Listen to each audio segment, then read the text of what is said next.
L'heure est grave et que des décisions pouvant impacter négativement sur notre avenir proche, mais surtout sur celui de nos enfants et des générations futures de Yoff, méritaient cette peine.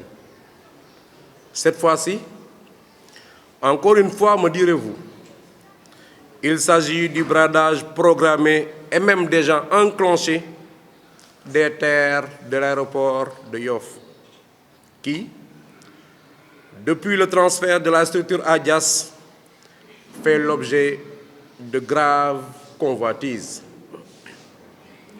Ceci, de la part de personnes ou structures véreuses qui ne sont mues que par leurs propres intérêts et qui ne semblent être guidées que par l'appât du gain facile.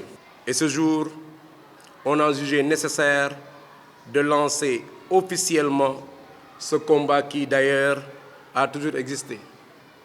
Mais cette fois-ci, pour dénoncer et faire barrage contre cette volonté de brader ces terres de nos ancêtres qui tournent autour de 864 hectares. Une situation très grave au moment où Yoff, dans sa nomenclature traditionnelle, a vu sa population doubler, voire tripler.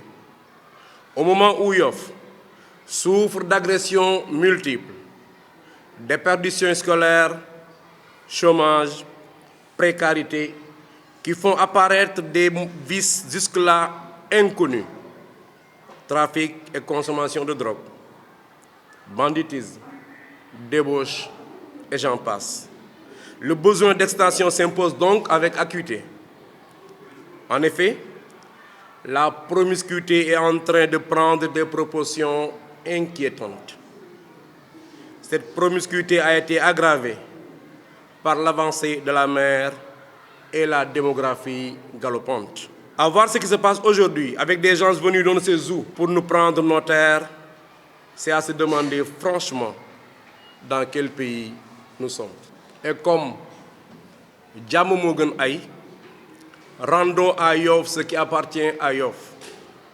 Le collectif des mouvements et associations pour la défense des intérêts de Yoff en appelle à la conscience de tout le monde, afin que la terre, qui a souvent été source de violence dans le Sénégal des profondeurs, ne soit l'étincelle de trou qui risquerait d'embraser Dakar. Cette bataille en vaut la peine. Pour l'histoire, nous la mènerons. Pour la géographie, cela nous oblige à la faire. Ainsi donc, Yoff ne réclame pas moins de 250 hectares pour loger ses fils. Les terres tournent aux environs de 864 hectares. Nous, on ne demande pas la totalité. On aurait pu demander la totalité parce qu'elle nous reviendrait de droit. Car ce sont nos ancêtres, ce sont nos parents qui ont légué ces terres-là à l'État pour en faire des biens publics.